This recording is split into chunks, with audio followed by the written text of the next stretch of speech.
எல்லா தமிழ் மக்களுக்கும் என்னுடைய வணக்கம். இன்றைக்கி நம்ம கேரளா சமையல் பார்க்க போகிறது ஹோட்டல் ஸ்பெஷல் குழி மந்தியோட ரெசிபி தான். தெரியாதவருக்காக சொல்கிறேன், இது ஒரு அரபிக் ரெசிபியாக இருக்குது. பார்க்குறதுக்கு பிரியாணி மாதிரி இருந்தாலும் பிரியாணியோட மனம் கிடையாது, பிரியாணியோட டேஸ்ட்டும் கிடையாது. டோட்டலி வித்தியாசமாக இருக்கிற ஒரு ஃபுட்டாக இருக்குது. எப்படி செய்யலாம்னு பார்த்துட்டு வரலாம். சிக்கன் மந்தி ரைஸ் தான் நம்ம செய்கிறது. அதனால சிக்கன் பீசஸ் 4 பெரிய பீசஸ் எடுத்து வச்சுருக்கு. ஒரு பெரிய கோழி 4ஆக கட் பண்ணி வாங்கினா போதும், கரெக்டாக இருக்கும். குழிமந்திக்காக எப்போவுமே இதே மாதிரி பெரிய பீஸ் தான் நம்ம எடுக்கிறது. இது வந்துட்டு 1.5 கிலோ அளவுக்கு இருக்குது. அதே மாதிரி மந்தி செய்கிறதுக்காக எடுக்கிற சிக்கன் வந்து தோலோடு தான் எடுக்கிறது. நான் இப்போ தோல் இல்லாத சிக்கன் தான் எடுத்துருக்கு. உங்களுக்கு தோலோடு கிடைச்சா அதே எடுத்துக்கோங்க. இதே மாதிரி ஒரு ஃபோர்க்கு இல்லை ஷார்ப்பாக இருக்கிற ஏதோ ஒன்று வச்சுட்டு சிக்கனில் ஃபுல்லாக குத்தி விட்டுக்கோங்க. மசாலா நல்லா உள்ளே இறங்கணும், அப்போ தான் சிக்கன் மந்திக்கு டேஸ்ட்டாக இருக்கும். ஃபுல்லாக குத்தி விட்டதுக்கப்புறம் நம்ம இது மசாலையில் கோட் பண்ணி எடுக்கணும். நான் எடுத்துருக்கிற மசாலா ரெடிமேட் மசாலா தான் எடுக்கிறேன். பேக்கர்ஸோட மந்தி மசாலா ஒரிஜினல் அரேபியன் ஃபார்முலான்னு போட்டிருக்கு. இது ஒரு டைம் நான் ட்ரை பண்ணி பார்க்கும்போது கரெக்டான டேஸ்ட்டில் கிடச்சிருந்துச்சு. அதனால தான் இந்த மசாலா நான் இப்போ உங்களுக்கு ஒரு ஷேர் பண்ணுறேன். இதுக்கு பின்னாடி எப்படி ப்ரிப்பேர் பண்ணுறதுல எழுதியிருக்கு, ஆனால் அது நான் இப்போ ஃபாலோ பண்ணல. நம்ம ரெசிபி வந்து வேறையாக இருக்குது. மசாலா மட்டும் இதை எடுத்துக்கலாம். 4 டேபிள் ஸ்பூன் அளவுக்கு மந்தி மசாலா இதில் ஆட் பண்ணுறேன். மந்தி மசாலா ஈஸியாக நமக்கு வீட்டில் ரெடி பண்ணி எடுத்துக்கலாம். ஆனால் சில இன்க்ரீடியன்ட்ஸ் வந்து எல்லாருக்குமே கிடைக்காம இருக்கும். அதனால தான் ரெடிமேட் மசாலா எடுத்துருக்கு. பேக்கர்ஸோட பிராண்ட் வந்துட்டு ஆல்மோஸ்ட் எல்லா இடத்துலையுமே கிடைக்கும். இதில் 1 டீஸ்பூன் அளவுக்கு உப்பு போட்டு 1/4 கப் அளவுக்கு சன்ஃப்ளவர் ஆயிலும் ஊற்றி நல்லா மிக்ஸ் பண்ணிக்கோங்க. ஆயில் ஊற்றிட்டு தான் மசாலா மிக்ஸ் பண்ணி எடுக்கணும். சன்ஃப்ளவர் ஆயில் இல்லை இருந்தால் ஆலிவ் ஆயில், இது ரெண்டில் ஏதாவது ஒரு ஆயில் ஊற்றிக்கோங்க. அதுக்கப்புறம் டேஸ்ட்டு செக் பண்ணுங்க. இப்போ வந்து உப்பு கொஞ்சம் கம்மியாக இருந்துச்சு. அதுக்கப்புறம் நான் கொஞ்சம் உப்பு ஆட் பண்ணி டேஸ்ட்டு கரெக்டானதுக்கப்புறம் நம்ம எடுத்து வச்ச 4 பீஸ் சிக்கன் அதில் ஃபுல்லாக இந்த மசாலா நல்லா கோட் பண்ணி எடுத்துக்கோங்க. ஒரு பீஸுக்கு 1 டேபிள் ஸ்பூன் அளவுக்கு மசாலா கணக்கு போட்டு தான் 4 பெரிய பீஸுக்கு 4 டேபிள் ஸ்பூன் மசாலா நான் எடுத்திருந்தேன். மசாலா நல்லா கோட்டானதுக்கப்புறம் மூடி வச்சுக்கோங்க. மினிமம் 2 மணி நேரமாவது இதே மாதிரி மூடி வைக்கணும். 6 மணி நேரம் வரைக்கெல்லாம் வச்சிருச்சுன்னா கரெக்டான டேஸ்ட்டில் உள்ளே ஃபுல்லாக அந்த மசாலோட டேஸ்ட் இறங்கி நமக்கு பர்ஃபெக்டான சிக்கனாக ரெடி பண்ணி எடுக்க முடியும். நீங்கள் நைட்டு ஃபுல்லாக இதே மாதிரி மசாலா தேய்ச்சி ஃப்ரிட்ஜில் வச்சாலும் ஓகே. எப்படி இருந்தாலும் கொஞ்சம் நேரம் வச்சு தான் எடுக்கணும். என்ன காரணம் அப்படின்னா, இந்த சிக்கன் நம்ம வேறு எந்த மசாலையிலுமே வேக வச்சு எடுக்கலை. நம்ம இப்போ இதில் அப்ளை பண்ணியிருக்கிற மசாலா தான் இதோட டேஸ்ட். அது ஃபுல்லாக அது சிக்கனுக்குள்ளே இறங்கினா தான் மந்தி கரெக்டான டேஸ்ட்டில் கிடைக்கும். இப்போ நான் வந்து 3 மணி நேரம் வச்சுருக்கு. அதுக்கப்புறம் நான் இப்போ ஓப்பன் பண்ணியிருக்கு. இனி இது வேக வைக்கணும். நம்ம வேக வைக்கிறது ஸ்டீமரில் தான், ஆவியில் தான் வேக வச்சு எடுக்கிறது. 5 கப் அளவு தண்ணி நான் இப்போ இதில் ஊற்றுறேன். கொஞ்சம் அதிகமாக இருந்தாலும் கம்மியாக இருந்தாலும் ஒன்றும் ப்ராப்ளம் இல்லை. நான் இப்போ அளந்து ஊற்றுறேன் 5 கப் அளவுக்கு. இதே கப்புக்கு தான் நம்ம அரிசியும் அளந்தெடுக்கிறேன். இதே கப்புக்கு 4 கப்பு அரிசியில் தான் நம்ம இப்போ மந்தி செஞ்செடுக்க போகிறது. அதோட கணக்கு நான் கரெக்டாக சொல்கிறேன், ஸ்கிப் பண்ணாமல் பார்த்துக்கோங்க. அப்போ வந்து கன்ஃபியூஷன் இருக்காது. 5 கப் அளவு தண்ணி ஊற்றிருக்கு. இப்போது நம்ம அதுக்கு மேலே ஸ்டீமரோட பாத்திரம் வச்சுக்கோங்க, தட்டு வச்சுக்கோங்க. அதுக்கு மேலே நம்ம மேரினேட் செஞ்சு எடுத்து வச்ச சிக்கன் 4மே நல்லா அமர்த்தி வச்சுக்கோங்க. இப்போ இது ஆவியில் நம்ம வேக வைக்கணும்.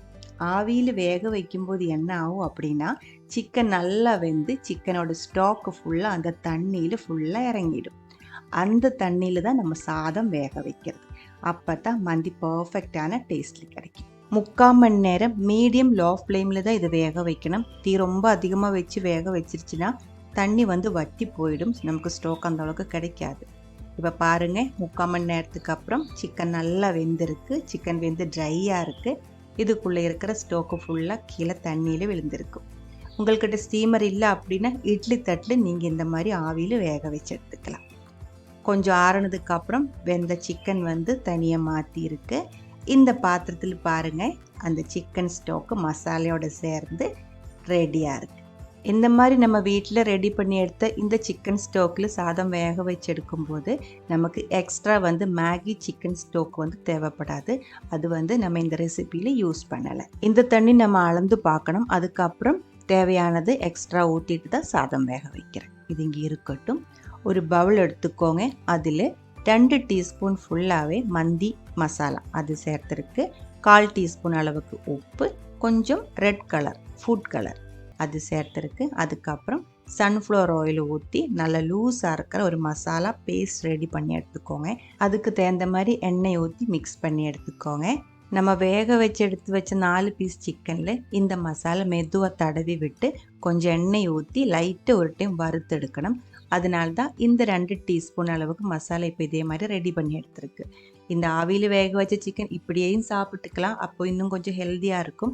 அப்படியே சாப்பிட்றதோட இந்த மாதிரி கொஞ்சம் மசாலாவில் எக்ஸ்ட்ரா தேய்ச்சி விட்டு எண்ணெயில் ஒரு டைம் லைட்டாக ஃப்ரை பண்ணி எடுத்தால் பார்க்குறதுக்கும் ரொம்ப அழகாக இருக்கும். டேஸ்ட் இன்னும் கொஞ்சம் அதிகமாகும். அதனால தான் இந்த ஒரு ஸ்டெப் நான் இப்போ இன்க்ளூட் பண்ணியிருக்கு. உங்களுக்கு வீட்டில் செய்யும்போது கலர் வேண்டாம் அப்படின்னா நீங்கள் கலர் சேர்க்க வேண்டியதில்லை. இப்படியே ஃப்ரை பண்ணி எடுத்துக்கலாம். ஒரு கடாய் சூடு பண்ணி அதில் கொஞ்சம் ஆயில் ஊற்றியிருக்கு. ஆயில் நல்லா சூடானதுக்கப்புறம் இந்த 4 பீஸ் சிக்கனுமே அதில் வச்சு மீடியம் ஃப்ளேமில் ஒரு டைம் வறுத்துக்கோங்க. ரொம்ப நேரம் வறுக்க வேண்டியதில்லை. மேலே எக்ஸ்ட்ரா நம்ம இப்போ தடவி விட்டு அந்த மசாலா ஃப்ரை ஆனால் மட்டும் போதும். அப்போ இதே மாதிரி நல்ல ஒரு கலர் கிடைக்கும். ஓரமாக வச்சுக்கோங்க. சாதம் ரெடி பண்ணுறதுக்கான மசாலா தான் இது. 2 பே லீஃப், 1 டீஸ்பூன் அளவுக்கு ஜீரகம், சின்ன ஜீரகம், 1 டீஸ்பூன் அளவுக்கு மல்லி, கொத்தமல்லி முழுசாக இருக்கிறது, 6 கிராம்பு, 8 ஏலக்காய், 2 சின்ன பீஸ் பட்டை, 1 டேபிள் ஸ்பூன் ஃபுல்லாகவே பெப்பர். டேபிள் ஸ்பூன் தான், டீஸ்பூன் கிடையாது. பெரிய ஸ்பூனுக்கு 1 ஸ்பூன் ஃபுல்லாக பெப்பர் எடுத்து வச்சுருக்கு. கூடவே அந்த பிளாக் கலரில் பால் மாதிரி தெரியறது எலும்பிச்சம்பழம் ட்ரை பண்ணது. ட்ரை லெமன் தான் இது. இது வாங்குறது கிடைக்கும். மந்தி ரைஸில் நம்ம மஸ்ட்டாக சேர்க்க வேண்டிய ஒன்று தான் இந்த ட்ரை லெமன். நம்ம எடுத்துருக்கிற மந்தி மசாலா பவுடர்லும் இந்த ட்ரை லெமன் சேர்ந்துருக்கு. அதனால் அது கண்டிப்பாக எடுத்துக்கோங்க.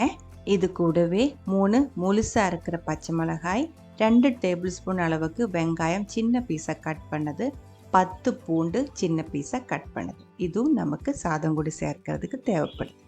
சாதம் ரெடி பண்ணி எடுத்துக்கலாம். அடி கட்டியாக இருக்கிற ஒரு பாத்திரம் எடுத்துக்கோங்க. அதில் 1/4 கப் அளவுக்கு சன்ஃப்ளவர் ஆயில் ஊற்றி இருக்கு. எண்ணெய் சூடானதுக்கப்புறம் முதல்ல பச்சை மிளகாய், வெங்காயம், பூண்டு இது 3மே ஒன்றா போட்டு மீடியம் லோ ஃப்ளேமில் வதக்கிக்கோங்க. கருகி போகக்கூடாது, ட்ரை ஆகவும் கூடாது. ஜஸ்ட் ஒரு டைம் சாஃப்டான மட்டும் போதும். அதுக்கப்புறம் நம்ம எடுத்து வச்ச மசாலா, கரம் மசாலா மிக்ஸ் அதுவும் சேர்த்துக்கலாம். ரொம்ப நேரம் வதக்கக்கூடாது. மேக்ஸிமம் ஒரு 2 நிமிஷம் வதக்கினா போதும். அதுக்குள்ளே இதிலிருந்து நல்ல ஒரு மசாலா ஸ்மெல் வர ஆரம்பிக்கும். இந்த டைமில் சாதம் வேகிறதுக்கான தண்ணி நம்ம இதில் ஊற்றணும்.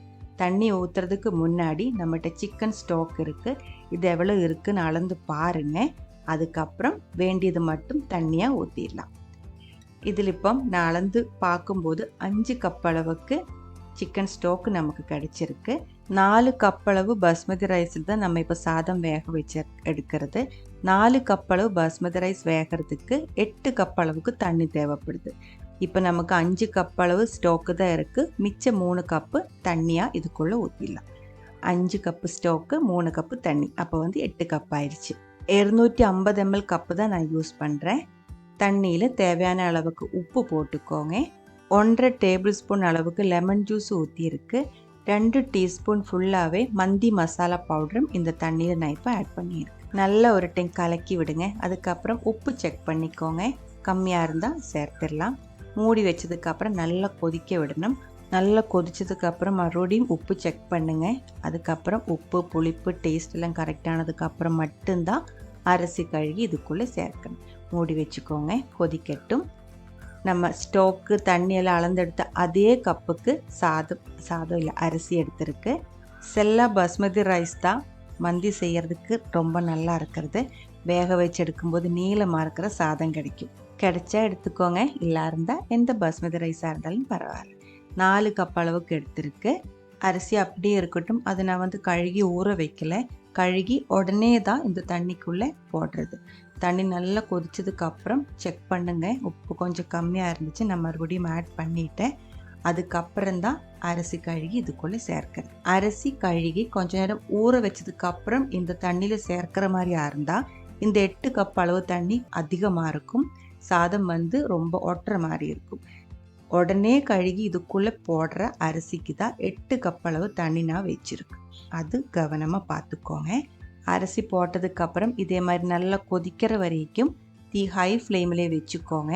நல்லா கொதிச்சதுக்கப்புறம் மறுபடியும் ஒரு டைம் நல்லா மிக்ஸ் பண்ணி மூடி வச்சு தீ கம்மி பண்ணி வச்சுக்கோங்க. ரொம்ப கம்மியாக இருக்கிற தீயில் தான் இனி இது ஃபுல்லாக வேக வச்செடுக்கணும். தீ அதிகமாக வச்சிருச்சு அப்படின்னா தண்ணி ஃபுல்லாக வற்றி போயிடும், சாதம் வேகாமையும் இருக்கும். அதெல்லாம் நல்லா பார்த்துக்கோங்க. இப்போ பாருங்கள், நம்ம சாதம் வந்து கரெக்டான அளவுக்கு வெந்திருக்கு. லோ ஃப்ளேமில் தான் ஃபுல்லாக வேக வச்சு எடுத்துருக்கு. ரொம்ப ட்ரை ஆகி போகலை, உங்களுக்கு இது பார்த்தாலே தெரியும். கொஞ்சம் ஈரமாக தான் இருக்குது, தண்ணி ஃபுல்லாக வற்றி இருக்கு. இந்த டைமில் தீ ஆஃப் பண்ணிக்கோங்க. ஆஃப் பண்ணதுக்கப்புறம் உடனே எடுக்கக்கூடாது. ஒரு 5 நிமிஷம் மூடி வச்சுக்கோங்க. அப்போ வந்து அதுக்குள்ளே இருக்கிற அந்த சாதம் வந்துட்டு இன்னும் கொஞ்சம் நல்லா சாஃப்டாக கிடைக்கும். 5 நிமிஷத்துக்கு அப்புறம் இதே மாதிரி ஓப்பன் பண்ணுங்க. அதுக்கு மேலே கொஞ்சம் கலர், எல்லோ கலர் நீங்கள் ஃபுட் கலர் வேணால் சேர்த்துக்கலாம். நான் இப்போ கொஞ்சம் பாலில் மஞ்சத்தூள் மிக்ஸ் பண்ணி தான் சேர்த்துருக்கேன்.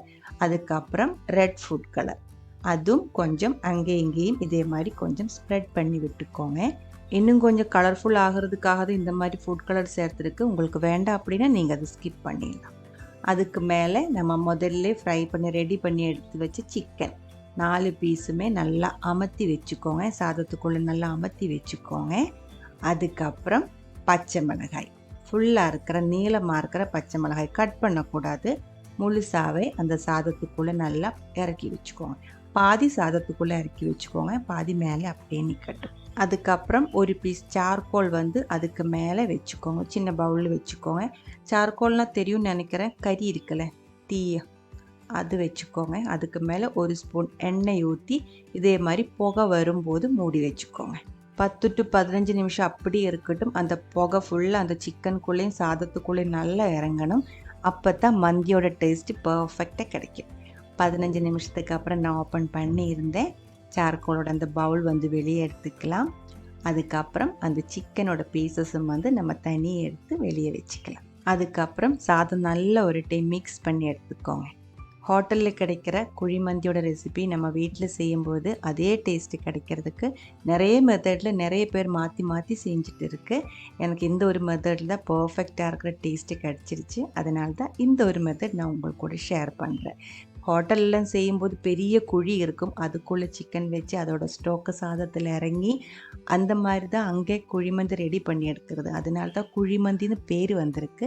நம்ம வீட்டில் செய்யும்போது நம்மகிட்ட குழி இல்லைல்ல, ஆனால் அந்த டேஸ்ட்டும் கிடைக்கணும். அதனால தான் இந்த ஒரு மெத்தட் ஃபாலோ பண்ணியிருக்கு. மந்தி ரைஸ் ரெடியாக இருக்குது. இனி இதுக்கான ஒரு சைட் டிஷ் இருக்குது, டொமாட்டோ சட்னி, டொமாட்டோ சோஸ் அப்படின்னு சொல்லுவேன். ரொம்ப ஈஸியாக ரெடி பண்ணி எடுத்துக்கலாம். அதுக்காக 3 மீடியம் சைஸ் நல்ல பழுத்த தக்காளி, 6 பெரிய சைஸ் பூண்டு, 3 பச்சை மிளகாய், கொஞ்சம் கொத்தமல்லி எல்லாம், இது எல்லாமே மிக்ஸி ஜாருக்குள்ளே மாற்றிக்கோங்க. இது கூடவே 1 டீஸ்பூன் அளவுக்கு லெமன் ஜூஸ், 1.5 டீஸ்பூன் வரைக்கும் வேணாலும் நீங்கள் ஊற்றிடலாம். தேவையான அளவுக்கு உப்பும் போட்டு க்ரஷ் பண்ணி எடுத்துக்கோங்க. தக்காளி நல்ல ஜூஸியாக இருந்தால் இதே மாதிரி தண்ணியாக கிடைக்கும். தக்காளி அந்த அளவுக்கு ஜூஸி இல்லை அப்படின்னா நீங்கள் கொஞ்சம் தண்ணி ஊற்றிட்டு இதை அரைச்செடுக்கணும். ரொம்ப டேஸ்டியாக இருக்கிற, ஹெல்த்தியாக இருக்கிற ஒரு சிம்பிள் சைட் டிஷ்ஷாக இருக்குது. இதை அரைக்கும் போது ரொம்ப ஃபைனாக அரைக்கக்கூடாது. அதில் வந்து சின்ன சின்ன பீஸாக இதே மாதிரி க்ரஷ் பண்ணி எடுக்கிற மாதிரி தான் இருக்கணும். பாருங்கள், இதே மாதிரி தான் இருக்கணும். அப்போ தான் இது டேஸ்ட்டாக இருக்கும். சைட் டிஷ்ஷும் ரெடியாக இருக்குது. சிக்கன் மந்தி சூடோடு சாப்பிட்டா டேஸ்ட் ரொம்ப அதிகமாக இருக்கும். பிளேட்டில் முதல்ல சாதம் போட்டு அதுக்கு மேலே ஃப்ரை பண்ணி வச்ச சிக்கன் பீஸும் இதே மாதிரி அமர்த்தி வச்சு தான் மந்தி சர்வ் பண்ணுறது. இந்த சிக்கன் மந்தியோட ரெசிபி உங்களுக்கு பிடிச்சிருந்தா கண்டிப்பாக ட்ரை பண்ணி பாருங்கள். அதுக்கப்புறம் உங்களோட கமெண்ட்ஸ் எல்லாம் சொல்லிவிடுங்க. இந்த சமையல் பிடிக்கிற ஃப்ரெண்ட்ஸுக்கு மறக்காமல் ஷேர் பண்ணி விட்டுக்கோங்க. நீங்கள் இதுவரைக்கும் நம்ம சேனலுக்கு கொடுத்துட்ருக்கிற சப்போர்ட்டுக்கு ரொம்ப ரொம்ப நன்றி. உடனே பார்க்கலாம் இன்னும் ஒரு ரெசிபியோட. அது வரைக்கும் வணக்கம்.